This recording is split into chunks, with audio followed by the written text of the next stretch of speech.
Episode number 5 of the live series with On the Screws podcast. Thanks for tuning in. So this one is going to be live on site. We got no light here, but live on site at Beverly Golf and Country Club. So out near Copetown Woods, we customized my clubs. So we met Elliott. We met him a couple years ago, like just through social media and whatnot. We've just chatted a little bit, kind of kept in touch, but we reconnected at the Toronto Golf Show. He did like a live demonstration with us, which was really cool to be able to have the confidence to just be able to do that. And that's kind of what we want to learn and sort of take from this. Everybody's looking to sort of like customize their bag, or wear a certain type of fashion, or highlight themselves on the golf course, and this is becoming something more and more that we're trying to experience. Part of that is being able to kind of stamp whatever you want on your wedges or your clubs or whatever it is that your putter that Elliott can do for you. So we're going to learn a little bit about that, how he got into it, some of the challenges that he might have, some of the things that he might be facing, and how you, if you're interested in having any of his work done, where you can connect with him to get that done. We're going to jump right into this pod. We're on our way. We're stuck in Toronto traffic, but we'll be there in about an hour and a half or so.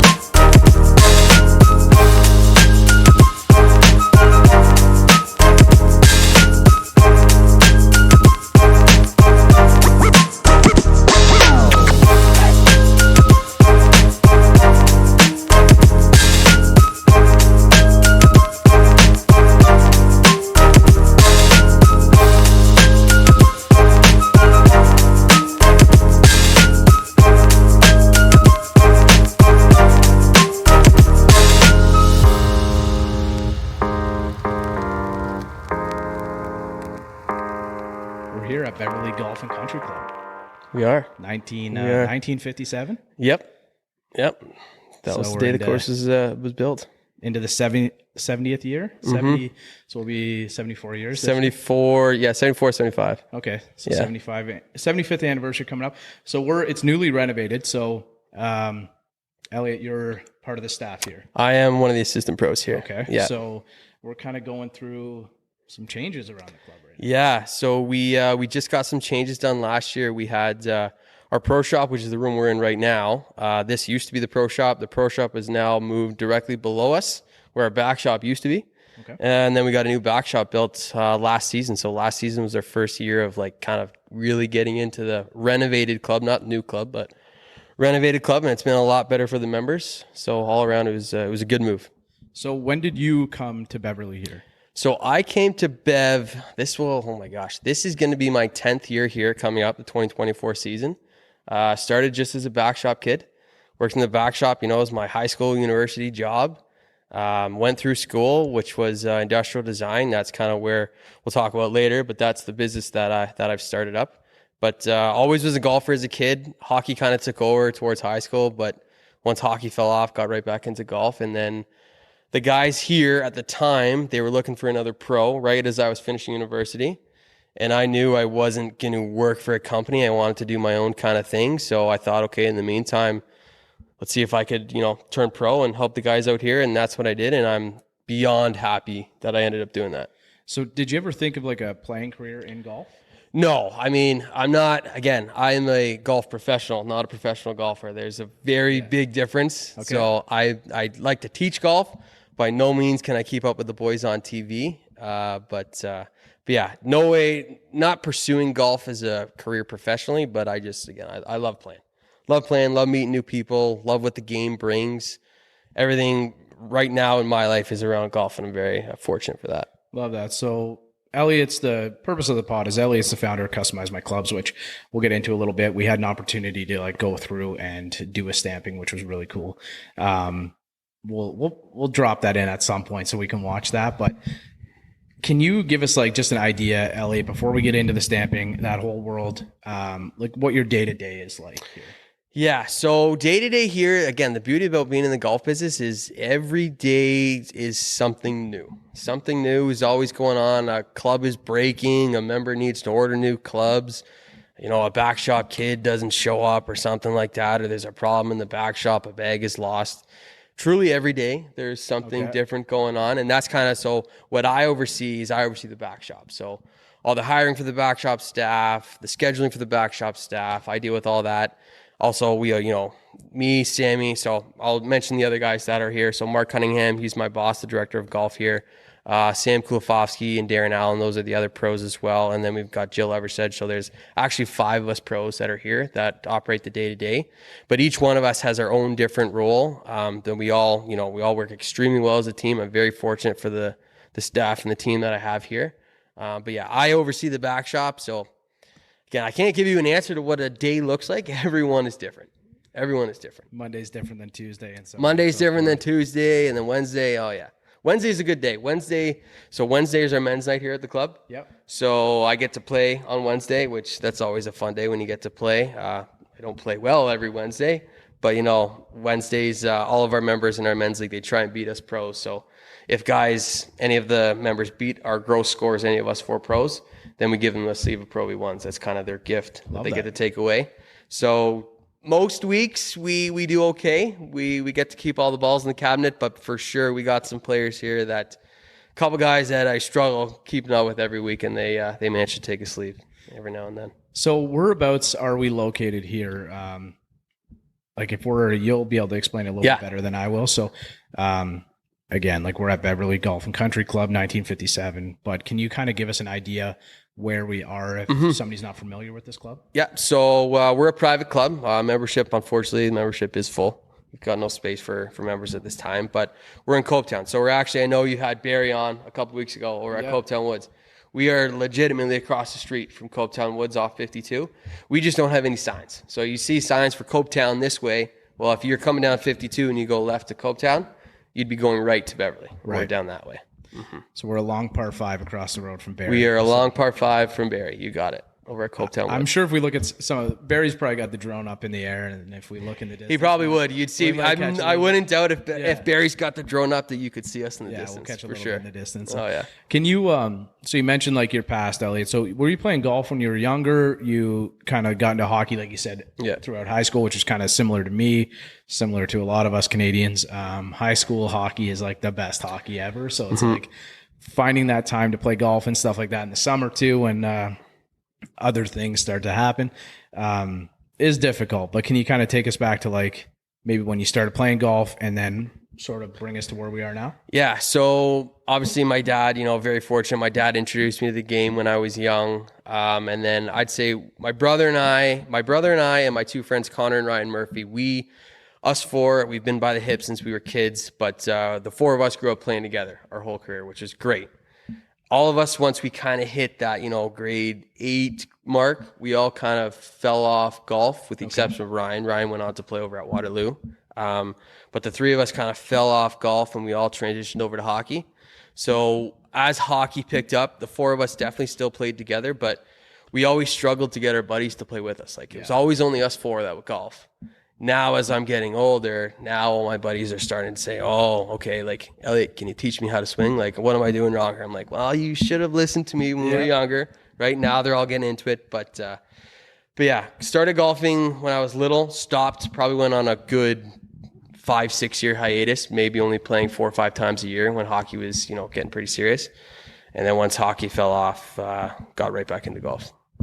And so at that point, did you think, you had a future in the golf space? Did that kind of coincide together? Was there any connection to those 2 things, or did you just kind of find golf and then fall back? Yeah, I knew I was good at golf, not good enough to, be on a scholarship or play on a university team by any means, but I knew I was always good enough at it. And I'd say probably my 2nd, 3rd year after I got back into it, I realized okay, I'm actually maybe a little bit above average at this. Right. So that's when I asked the guys if I could, if they were looking for another pro, if maybe they'd be interested in having me on. And I did. Next season, went out, got my PAT, ended up winning that tournament. It's not really a tournament, but I came in first for the PAT test.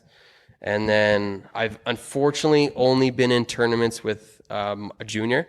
So the one tournament that I do competitive is every year I take one of our juniors here at the Beverly. I take them to Wooden Sticks. Wooden Sticks holds an awesome pro junior tournament. So every year I go and do that. Fortunately, I don't have a lot of time to play golf. I maybe play golf 2-3 times a week if I'm lucky. But yeah, it's mainly just once, twice a week, and only that competitive golf. That's it. So can you take us, we've talked about it before throughout one of our, like I said, this is close to episode number 180 now, but we've talked about the process to getting your like PGA of Canada status. Mm-hmm. Like, how did you approach that? Did somebody kind of help you out with that? Or it sounds like you were kind of connected because you were a member at the club. Yeah. So again, I wasn't a member here. I worked here, right? So I had worked here already for 5 years. So I had already built a great relationship with the pros that were there at the time, and they're still here now. So they had to do the same process, 25, 30 years ago. And it's obviously changed since then. But fortunately with me is because I already have a bachelor's degree from Humber College, I was able to transfer a lot of my credits over towards after I did my PAT. You can't really take any of the online testing until you've passed your PAT test. So once you shoot that score, you're into the CPGA of Canada, and then you got to do some schooling to get your Class A certification, which I haven't finished that yet. Again, I'm a little bit busy. I haven't had as much time as I would like to do it, but thankfully because of my bachelor's degree, I was able to wipe out a good chunk of that education. Okay, so like you said, you mentioned you're pretty busy. This is where Mack needs to pan to a photo of or something here of the table, and maybe this is a good time to take a quick cut and go through the video that Elliott did, or as we get kind of talking about it. But we've got the table just off camera here, and it's a pretty in-depth, like it's an intense setup. It is intense. It is. It's no joke now. So how did this all start? Like, how did the whole idea? So again, club stamping, like it's customized my clubs. We say this every episode, but the link is in the show notes. Do you have a website? Got a website? Yeah, customizedmyclubs.com. Yeah, website's in the show notes as well. So go check it out. We're kind of teasing a few things over on Instagram right now, but we'll be popping this up shortly. But it's got to be like, it's a pretty unique, I guess, skill set. Unique skill set. I should say very unique skill set. Yeah. It's a pretty unique thing. Like not a lot of players might know about it, but how did this all start for you? So that's a great question. I love telling the story. So, and I get asked this at every club I go to, I get asked the same question. So I'm about 5 years into this now, and I got into this because of a guy named Anthony Trentio. Anthony, I'm sorry if I'm saying your last name wrong, but I'm sure lots of people in the world know Anthony. Anthony is the OG guy who started doing this, but on a upscale of just your ordinary stamping. I'd say about 4 years ago, I reached out to Anthony and I asked Anthony, I said, hey, Anthony, I love your work. Is there any way you could do my wedges? I wanted my wedges done. And he responded to me at the time and he actually said sorry, I'd love to, but I only do stuff for the tour pros. So when he said no to me is what made me realize I want to try and do this. And what I had gone to school for, which was industrial design, after I finished getting my bachelor degree there, I realized that some of the machines he was using and the skill set that he was using, like some of it incorporated into the club stamping. So I started to try and do it on my own. And I got my first set of stamps on Amazon. I quickly learned that those were garbage and they did not work. You gotta pay for quality stamps. Stamp Yours, best company you can get, like I've mentioned.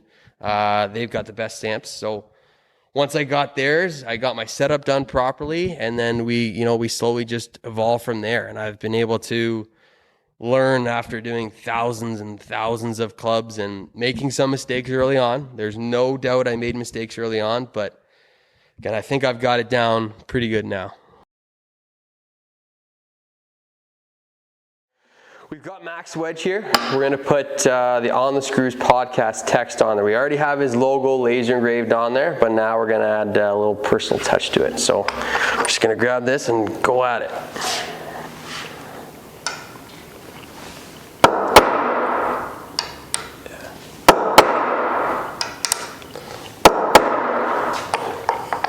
So you always got to hit each letter a couple times. It's never really a one and done when you're doing stamping. I always like to hit at least twice, sometimes 4. Sometimes letters are even different. Like the letter I is always easy, but the letter M can be a pain in the butt. How would you say, how do you know you're kind of deep enough, really? Honestly, it's by eye now. It's by eye, it's by feel. Like I can feel the stamp when it's in far enough. There's a certain shape that the letters will get. If it's too narrow, you got to hit it again. But you kind of just, over the years, I've just learned how to get it done the best way.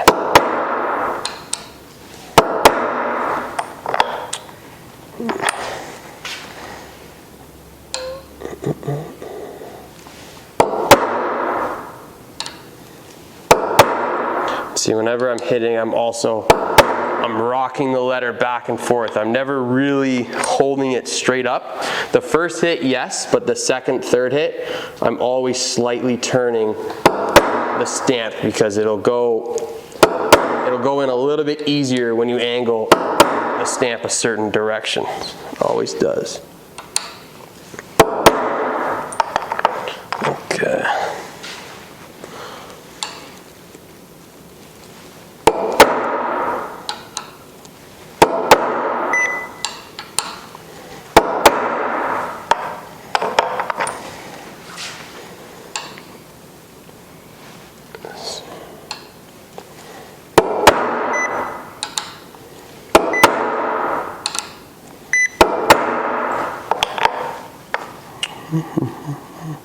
It's funny, no matter how many times I look down at that alphabet set, I find it goes in a different direction.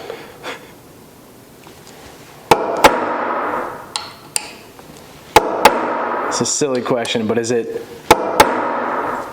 A, B, C, D, F, G? It is A, B, C, D, but I swear sometimes they like to move on me. At least I feel like they're moving, especially when I get up to, you know, when I'm doing 100 plus in a day. Yeah. My brain starts to get a little swirly. But most important thing is do not spell it wrong, because what I'm doing is a tattoo and it's never coming off. So has it happened before? There's got to be. Where I've messed up? So Yeah. I will never forget, I was doing an event at oh my God, I can't remember the course. Anyways, one of the Titleist reps was there, and he wanted me to do one of his wedges for him. So I did it for him, but I accidentally spelt his last name wrong, how he had it on the order form. But all of his buddies call him by his last name the way I spelt it. Okay. So it was an accident, but at the same time, it was a funny accident. Exactly. Okay. It worked out okay. It worked out okay. Well, he's a rep. He's a rep too. So. Exactly. He's a rep, so. Okay. And then we're going to put podcast, and we're going to do it in slightly smaller font here.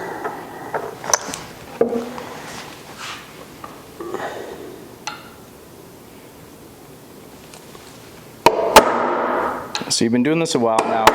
I'm sure it's different than the first one you did. I know we'll talk about it on the pod, but do you remember the first one that you did? The first club I ever did, it was one of my own. The setup I have here was nothing how I used to do this. I used to do this with a vise. So I'd have a vise, and on the flat part of the vise, I'd take that, and I'd put the wedge on that flat part of the vise, and I'd get a clamp, and I'd clamp it off to the side, so I'd have to dance around all this. But this company, Stamp Yours company out in Ohio, shout out those guys, this has made everything game changing. All my stamps are from Stamp Yours. This magnetic block is from Stamp Yours. It is best company in the world, and this has saved thousands and thousands of hours of time getting this, and it's enhanced my skill hands down. Hands down.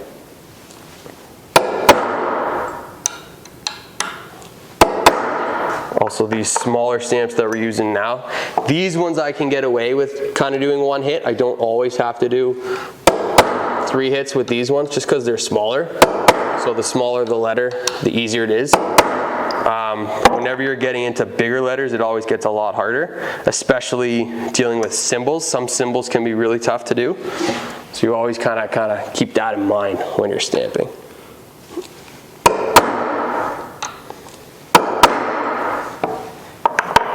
Sorry for the noise. I'm sure if you're listening or watching this and it's cut in on Spotify, you understand what we're doing, or Apple Podcasts. I'll probably put this part in. Unfortunately, there is no way to keep it down when I'm doing this. It's a good opportunity to go plug YouTube, I guess, or we'll rip a reel or something, I'm sure, but.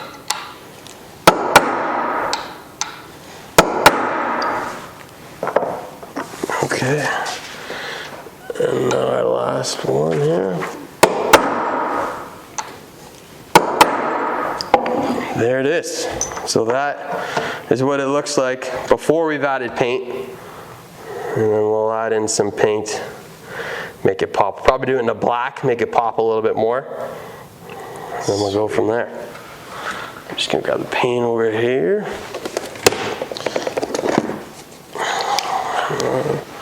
Where did I put that other stuff? So the tools, Elliott, is there any other type of tools that you're using that we don't see here? Yeah, so some of the stuff that I use for like when I do the laser engraving, like for example, so when we did the logo on there, I have some other tools, like I have a vac that sucks all the fumes out of the way, but in terms of like raw tools, not really. Kind of everything you see here is everything I use when we're doing the stamping, when we go on site and we do the events.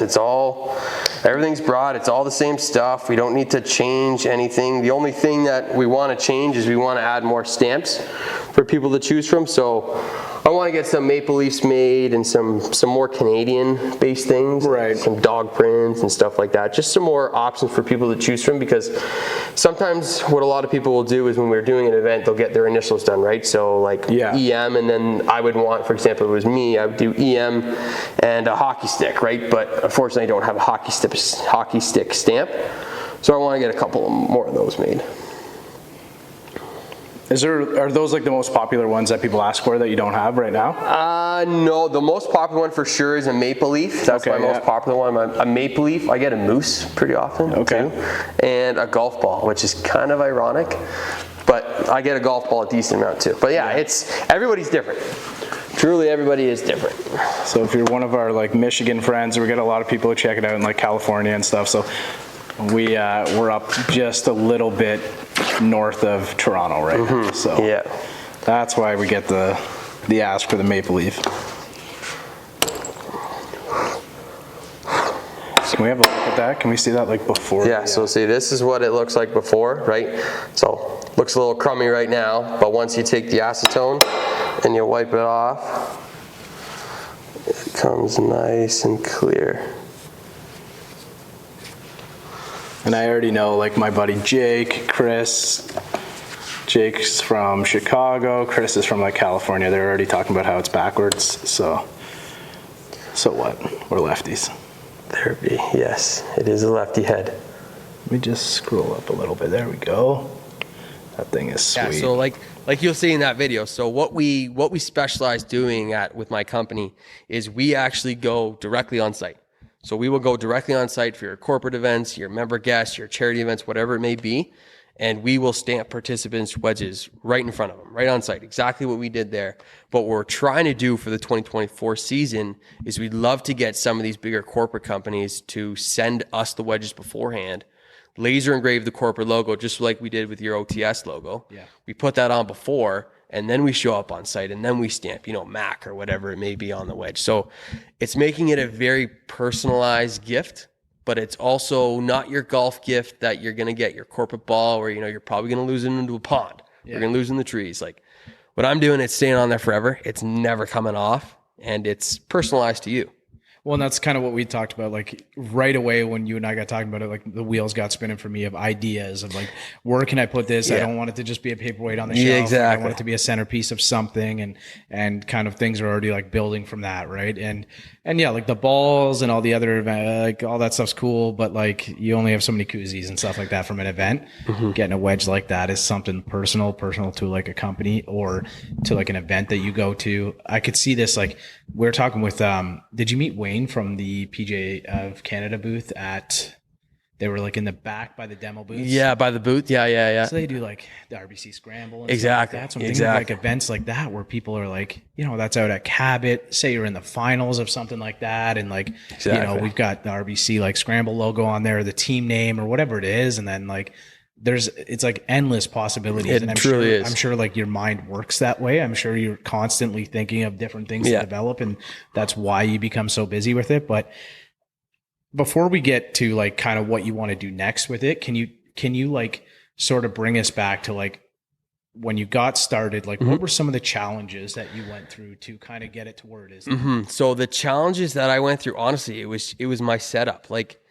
I always kept thinking that there's got to be an easier way to do it. Like I saw how Anthony was doing it, Right. and Anthony made it look so easy. And part of the reason is he made it so easy is because he's been doing it for so long and he's developed that skill for it, which, now I've gone to that point. But the hardest thing when you're setting up is it's just honestly, it's building up confidence, because it is very easy to screw up. It is very, very easy to screw up. And if you screw up, there goes a $250 club, Right. Gone down the drain. Right. So the biggest thing for setting it up, it was, building that confidence to do it and to trust yourself that you're not going to mess this up. And then the other thing was just visualizing everything everybody wants. If it's if it's somebody's name, okay, where is that name going to fit best on that club? And every brand of club is different. That's the other thing, right? When you're going from a Vokey, which is the best ones to use, going to, TaylorMades are also very good and Callaways are good, but the faces are all different because some of these companies have more designs on the back.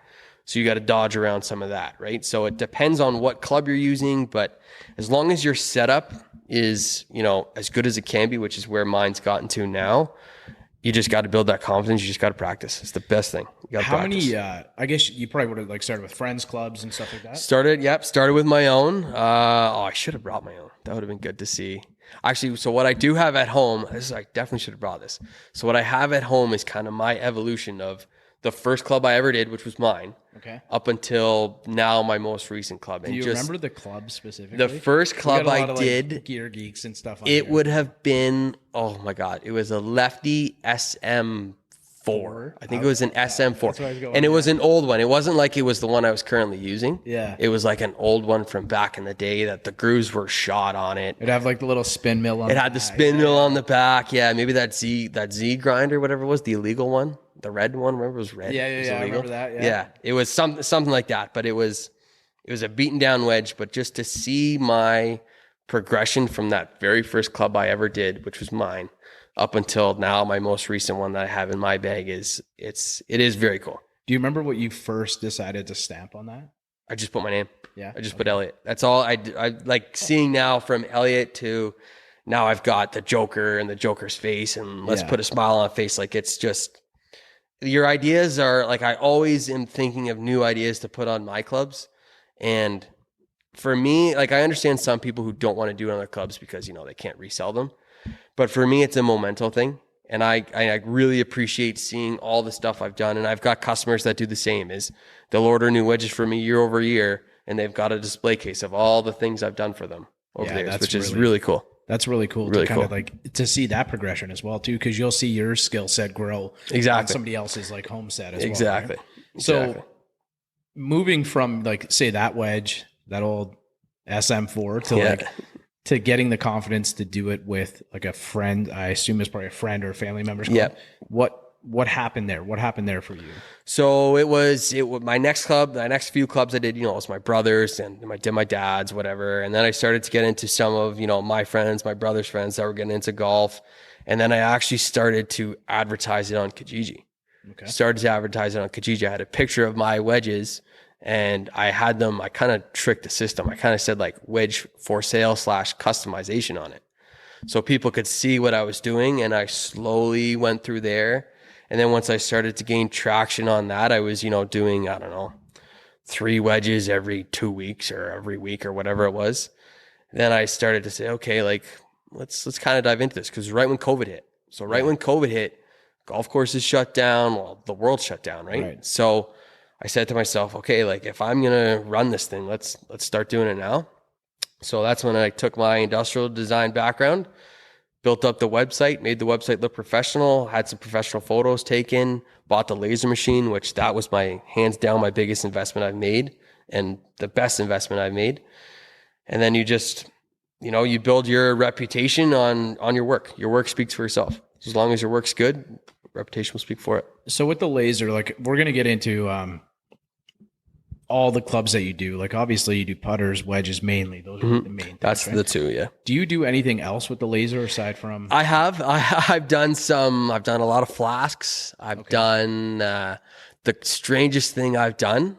Believe it or not, I did an urn for somebody about a month ago. That one, that was a strange one. It was a member of mine. He said, because he saw what I'd done at the club with the wedges, and he goes, do you think you could do this on an urn? I'm like, I can if you want me to do it. Sure enough, we did. We did a golf themed urn for his mom that unfortunately passed away. But I mainly, like, you can do anything metal with the laser, but I love working on golf clubs. Yeah. I don't like working on water bottles so much. Water bottles, it's a different game because it's a curved surface. It's a little bit different.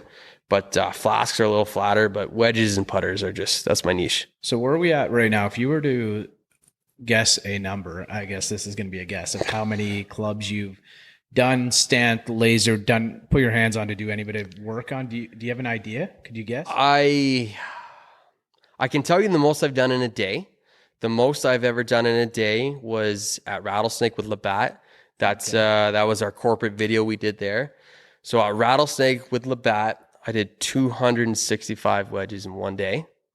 That was intense. I was in a lot of pain the next day, no doubt about that. My wrist was in some pain, but I would say total number, oh my gosh, well over 10,000. Okay, well over 10,000. Do you have like it'd be really hard for you to like pick a favorite design you've done, or do you have a couple like meaningful ones that come to mind? I've done a lot of meaningful ones. I've done, like, trust me, not everything makes it to my social media. I've done some explicit ones, we'll say, for some guys and some girls. I've done some explicit stuff, so not everything makes it to social media, but definitely done some meaningful one. The one that's coming in my head right now, the most meaningful club I've done was two of them, actually, three of them. One was for a buddy of mine that unfortunately passed in high school. He does a big memorial tournament with his parents, so I did two wedges for them, and they gave those away at the tournament, which was great. Another one was for for my cousin when my uncle passed. So we did a nice putter for him. And then a really special one was for a buddy of mine's sister was getting married. And his dad is a big golf guy, huge golf guy. He's a Scotty Cameron collector. So what she did was she found a Scotty Cameron online. It was just a blank one. It was an old studio design. And what she did was she actually found her favorite quote, which, if I'm not mistaken, it says, "Of all the walks we'll take, this one will be my favorite." And I laser engraved it right on the face of the putter, put her name on the back, put his name on the back, put some hearts on it. And she gave that to him, and he started crying right away. Down, yeah. I mean, as a dad and as a golf dad, like, to get that gift, that's just, so I felt a lot of pressure when I'm doing that one. Like, I definitely feel more pressure when it's something very sentimental to somebody. Right. I feel a lot more, like, okay, we're going to get this perfect. It's going to be exactly how you want it. But yeah, every club is always sentimental to everybody at the end of the day. Some of them just hit me a little bit more personal. Of course. Yeah. Have you done any for like anyone famous? I have. I don't know if, no, I can say. So, no, I better keep that quiet. No, I can't say that. Okay. I have done some for some pretty cool people. I've done one for a pretty well-known hockey guy. I don't know if it actually made it on his desk or not. Okay. But I hope it did. I think it did. I don't know. I had to talk to somebody like before it got to him, so I passed it to her, and then she hopefully gave it to him. I don't know. But I did do one cool one I did was for Brian Harmon. So after Brian Harmon won the U.S. Open, his sponsor, Greater Trust Life, I think it is. I think it's Greater Trust Life. Somebody fellow lefty. Somebody from Greater Trust Life reached out to me on my website, and they said, "Hey, we're Brian's sponsor. We'd love to give this wedge to our CEO." So what we did was I put the Open trophy. We laser engraved the Open trophy on the wedge and put GTL all over it, and then we sent it off to the CEO of the company. That was a pretty cool one. It wasn't actually going to Brian Harmon, but it was directly related with Brian Harmon, which that was for the purpose of that, and being one of his sponsors. And we connected it to somebody. Yeah, that was. I've got a video on my TikTok and my Instagram of that one. That was a cool one. That one was cool. We'll check that out. And again, it's linked in the show notes below, so you can go check it out. Again, there's not too many people, like we said. Anthony Taranto, who I follow on Instagram. Yeah. His stuff's pretty cool. So Super cool. there's a few guys that are doing this, a few golfers, a few people in the golf community that are doing it. But like, what makes your setup, like I customize my clubs, different than your typical? Yeah, so no doubt there are lots of other people. There's more people I'm starting to notice too in Ontario and Canada that are starting to do it.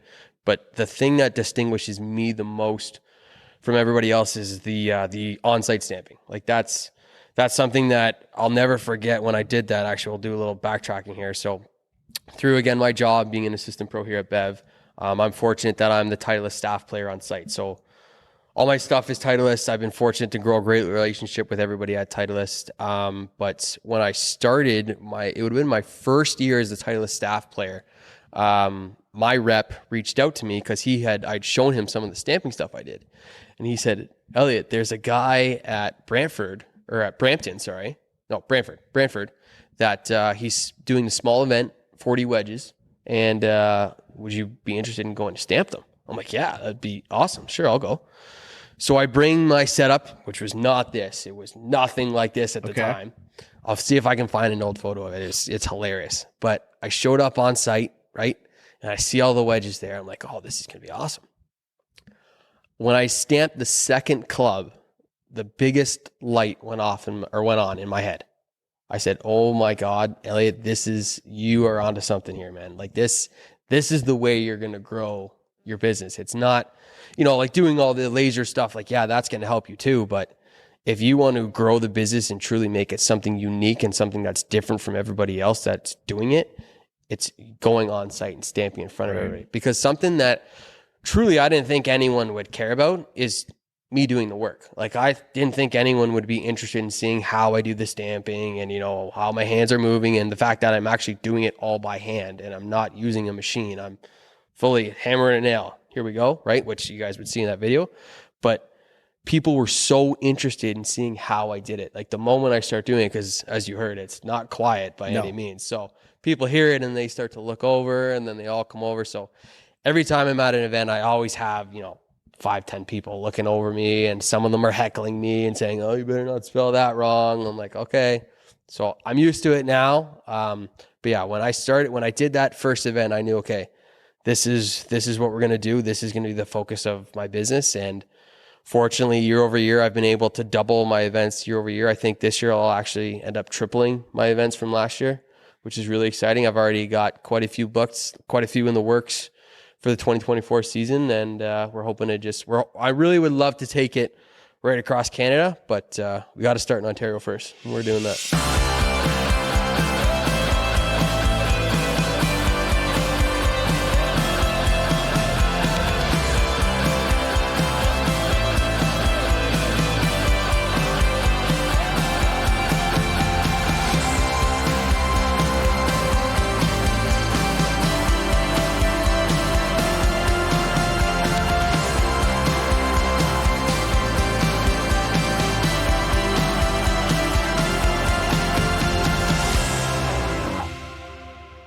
One of these YouTube channels I've gotten into a bit of a rabbit hole with is Ryan Toomey. You ever seen Ryan Toomey? I maybe I'm not a big YouTube guy. I may recognize him. He's just like a regular guy. I guess he had a government job, quit his job during COVID, and like built out a van and drives around in the van, right? Yeah.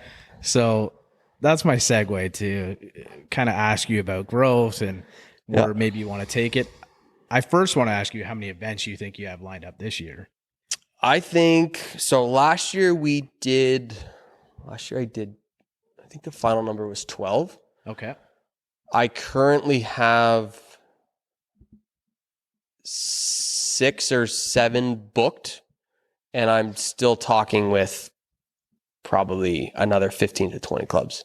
Okay. Yeah. So what does, like, when you go to an event, what does the day in the life look like there for you? Yeah. So we'll go full day. So a day in the life when I go to an event, I basically will show up on site. I got to backtrack. 5:30 in the morning, I'll be at the course at Beverly because I still have a job that I got to make sure that's done with. Right.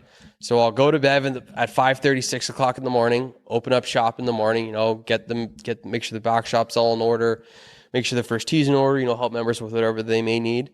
And then if the event is at 1:00, I'll stay at Bev till noon and I'll leave at noon. And again, fortunately, because of the other pros, Sammy, Darren, Mark, and Jill that I have here at Bev, I'm able to split midday. So I'll leave here at 12. I'll get to the event at 12:30, 12:45. Give me 15, 20 minutes to set up shop. I set up shop on a hole or at registration, whatever the event may be. And then I'm, stamping straight for 4 or 5 hours. Finish that up, tear all that down, and then I'll go back to Beverly and get back to Bev at, 6, 7 o'clock, whatever it is, and shut it down till 9:30, 10 o'clock, whatever it may be, and then go home for a couple hours of sleep. And thankfully I've only once had to do that back-to-back days. Okay. That gets a little tough. As I've learned, it is very hard to be in two places at once, which is tough to do. But yeah, that's kind of a day in the life of when we have a tournament. Is I'm very, very rarely only have the event. I'm either at Bev beforehand or I'm at Bev after. It depends on the time that the event's at. Oh, and I wish we had like a camera crew kind of walking us in, because we lifted the table out of the back of your Jeep, and it's heavy, man. Yeah, yes, it is. It needs to be. I mean, you see the force I'm putting down on each of those wedges, so it's got to be solid. So go back and watch that video again, because that was kind of cool. And again, the Instagram's in the show notes below, so go give a follow, check it out, check out the webpage too. So back to the Ryan Toomey video. So he builds out this van, like a Sprinter van, like the van life, like a lot of people do. And he's just like the most relatable human being on the planet. Yeah. So I'm like deep into, like, I'm falling asleep just watching videos and stuff. I get up early, like for work as well. I'm up at 5 a.m. So, I'm kind of got those on, falling asleep or whatever it is. But then I'm having this thought, and we were talking with Andrew at Full Wedge there, and I just happened to see him driving out of the parking lot, and they have a Sprinter van. Yep. And I was thinking to Andrew, I said to Andrew, I was like, man, first of all, we got to do a pod, kind of learn about the brand, love doing that type of thing. And Andrew's just like a great guy, young guy. Yes, he is. Doing like really, really awesome well with stuff. The brand. Mm-hmm. And I was like, we got to do it like in the Sprinter. Mm-hmm. And then that's where you had kind of mentioned when you and I got talking that was sort of the dream. That's on the list. It's so what we want to do. As it sits now, we just offering stamping on site, right? I bring all my stamp set up, my tent, my booth table, everything comes with us and we stamp on site. But the laser right now is not portable. It's just, you need a power source. You need to, a fume extractor. Like, there's certain things you need in order to get the machine operating properly, because you can't do it, at half speed. You got to do it properly so it works properly, because it's a one shot or you're going to screw this club up. How big is it? Can you give us like an idea? Like, I would say the laser it's probably about the size of my golf bag. Okay. It's probably about that big. It's heavier than my golf bag for sure, but it's probably about the size of that golf bag. It's kind of 2 units. Just because I'm kind of thinking if anybody's like listening to us at this point, we want to give them like a visual of how big that would be, how heavy it would be, and like I would say it probably weighs 100 pounds, and it's the size of that, and you need power, and you need a fume extractor as well. You can't just have the laser, because if you have the laser and you're just operating this laser, there are toxic fumes going all in the air, and that's just not. I assume there'd be like some calibration and stuff too with it. Oh, and there's calibration you got to do, and there's height settings you got to do. Like, it's a full blown process. But going back to what you were mentioning about the Sprinter van, I am hoping to get a Sprinter van somewhat soon, and then the idea basically is I pull right up to the course, I open up the doors, and people are able to walk right in. They'll see the lasering being done. They'll hand me their club. Okay, what do you want on it? All right, put it in the computer, get on the laser, 20, 30 seconds, out you go. That's amazing. That's what we're trying to get to now. We got the stamping figured out. I got that nailed down on site, but the laser engraving's a little bit of a different ballgame. Yeah. So we're getting there. That's the dream, though. That's right now the foreseeable future. The immediate future is getting my brother. So big shout out to my brother. Would not be able to do this without my brother's help. There's no doubt about that. There's no way I could do any of these events if my brother wasn't there to help me. But my brother now is starting to get in on the stamping. He's starting to get pretty good at it. He's building up some confidence to do it, because, I mean, as it sits, it's just me doing it. And I had 2 events last year where I had to say no to people because I had an event already booked. And I'm already trying to be in 2 places at once. I definitely can't be in 3 places at once. Yeah. So we're getting my brother in on the stamping. So we're going to hopefully have 2 teams going. So we'll have a team in, a team in Toronto and a team in Muskoka. So Is we that got who I 2 met events running. at the Toronto That's Golf who Show you would with have met at the Okay. Toronto Golf Show. Yeah. Okay. Guy Very that cool. looks just like me, maybe a little bit Yeah, taller, figured- even figured, though yeah. he would love me to say that. But yeah, that's my brother. So when we're talking about growth and kind of where you want to take it, eventually, like, can you talk about like the growth of just a few years ago when you got started into where you are now, and like some of the stages of the things you've had to do to kind of bring it to this point? Yeah. So, I mean, I know we sort of like touched on each of them, but like, is there things that have like you've had to like just make a decision to get it to the point where you're doing, you're hoping to do 20 plus events this year. So like maybe some of the things that allowed you to have the confidence to get there, or some of like maybe the learning they had to do, like the business aspect of it. Mm-hmm. So that's, again, I'm going to tie this right back to Beverly, where we are now. Is the team that I have here is beyond supportive of what I'm trying to build. And it would be very hard for me to work at another club and just, okay, Elliott, you can disappear for 6 hours. Right. Like that doesn't work. Right. But again, the team I've got here, they're unbelievably supportive. They know I'll get my work done at the end of the day. And that's really all that matters. It's just maybe a little bit of a longer day than some other people have. But if I didn't have their support, I wouldn't be able to do it.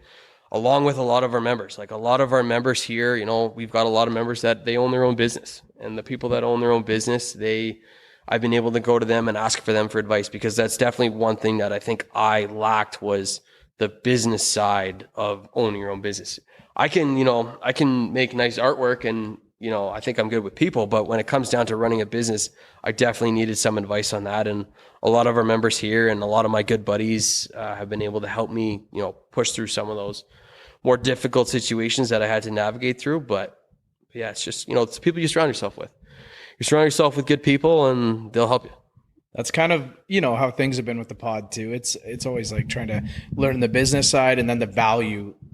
One thing I've had a hard time like is the value of what you do. Right. Yeah. And for you, it's obviously if you're stamping a $250 club and somebody's trusting you with that, like you have to place a value on your work too, which is always hard, I think, for people with their own business. Like I got a friend who owns like a fine dining restaurant out in kind of Clarington area where I am. And it was really hard. Like we had this conversation when he came on the pod early, it was really hard for him to like understand the value of what he does and what he brings. Right. So I think that's always something that has been difficult for me. And then time management is that's a big one. Time management is, especially when you're working 2 jobs, it's everything. You got to know, you got to be realistic if you can do things or not. And I think that's maybe a weakness that I have, is I try and take on too much sometimes. Yeah.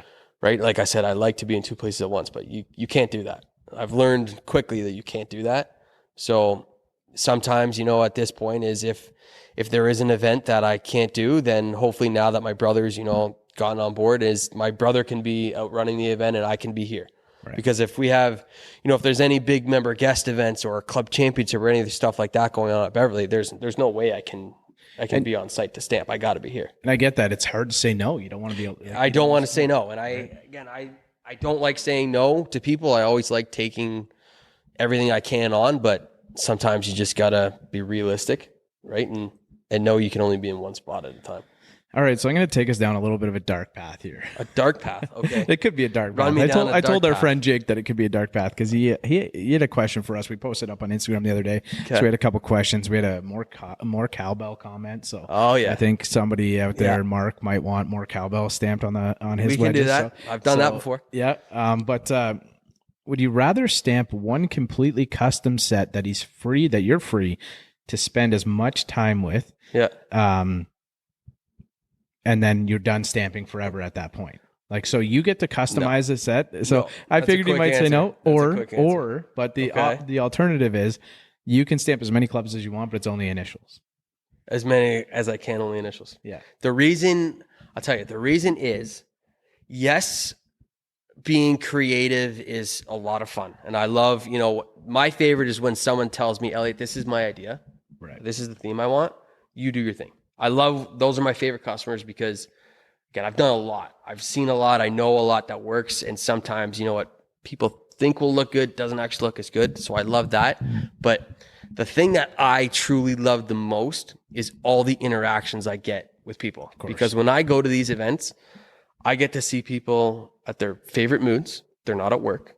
They're at the golf course. And it's 90% of the time, it's a beautiful day, right? So interacting with all those people that I would just be doing initials on, for me, there's more value in meeting more people and introducing myself to more people and getting some laughs with some people than going crazy on one set of clubs and I'm done.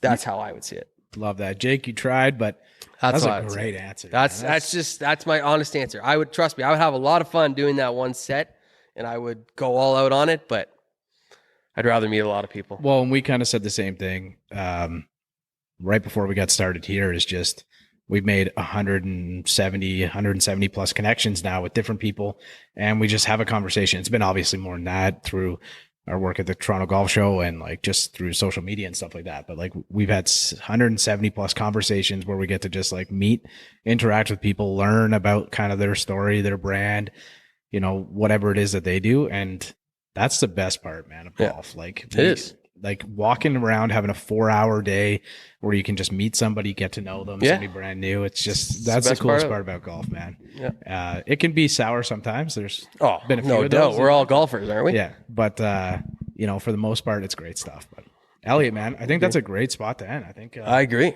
I think that's just a really smooth ending. We got out of the, that was just such a great answer to that question. Jake thought he was going to stump you, but Jake's a good friend of the pod. Sorry, Jake. Made for the Range. If you haven't checked out Jake's stuff, it's really good stuff. So, thanks, man. This was great. Thank you, man. Really appreciate it. Yeah. Thanks, man. Thank you. That was really good. Appreciate it. That was good. I think Okay. that was a good spot. All right. I like that. That was a good